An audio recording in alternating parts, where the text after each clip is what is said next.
शहराकडची यात्रा, गावाकडची जत्रा, शहराकडची यात्रा यायचं असेल तर तिकीट काढूनच यायला लागतं. फुकट. आमच्या गावात जत्रेला यायचं असेल ना फुकट यायचं.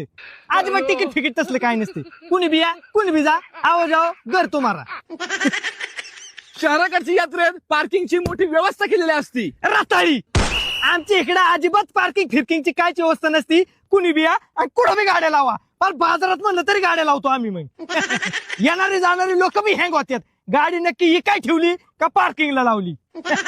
शहराकडच्या यात्रेत मोठे मोठे लोक येतात. कुणी बी आमच्या गावाकडे कुणी बी यात्रा लिहू शकते. डंगरी थेरडी फिरडी लंगडत रिंगत चालपाट्यात कुणी बी येऊ शकते. बारकानी लेकर बी येतात. जत्रा आमची लय नातखोळा असती. कधी येऊन बघ. शहराकडच्या यात्रेत वाट बघायला लागत नाही. उद्या यात्रा ना तर आम्ही एक दिवस अगोदरच तयारी करतो. महिनाभर आधीच. आम्ही खेडेगावातली महिनाभर आधीच, त्याच्यापेक्षा बी 2-3 महिने आम्ही जत्राची वाट बघत असतो. कारण बाबा बकरी बिकरी बुकिंग करायला लागतात आम्हाला. बकरी बिकरी घेऊन ठेवायची. कुठं बाकीची तयारी फेरी आमची. असं आम्हाला असं वाटतं की कधी जत्रा आमची येईन, कधी आम्ही जत्रात फिरण, असं आम्हाला होतं. नुसती एक्साइटमेंट असते आमच्यासाठी. सगळं सण बिन एका बाजूला आणि आमच्या गावची जत्रा एका बाजूला असती आमच्यासाठी.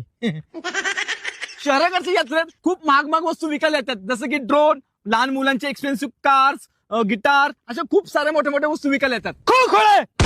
आमच्या गावात डायरेक्ट खुळखुळ एकाला येतात. खुळखुळ, जीसीबी, रिमोटच्या गाड्या, डम्पिंग पिंपिंग असलंच असतं आमच्याकडे विकायला.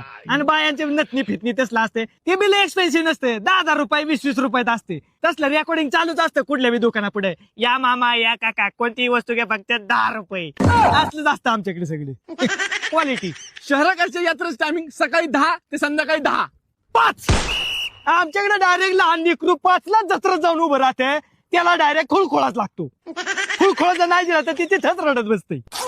या खुळखुळा. मग अख्ख्या गावात आमची लेकरं खुळखुळा आणि ती बोंग पो पो अख्ख्याकडे पार कान बधीर करून टाकतात लोकांची नुसती. लई चित्र पोर. शहराकडची यात्रा फक्त 2 दिवसच असते. आठवडाभर. आमच्या गावाकडे आठवडाभर यात्रा असती. तमाशा बिमाशा काही एकदम तिघाणा असतो आमच्या यात्रेत. अख्खा वर्षभरात जेवढे लोक कमावतात ना पैसे डायरेक्ट यात्रेत उधाळून टाकतात.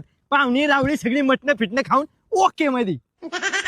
त्यामुळे सांगतोय जत्राचा जर नाद करायचा असेल ना तर गावाकडे ये. गावात सगळे टॉपचेच विषय असतात. त्यामुळे गावाकडचा नाद करायचाच नाही.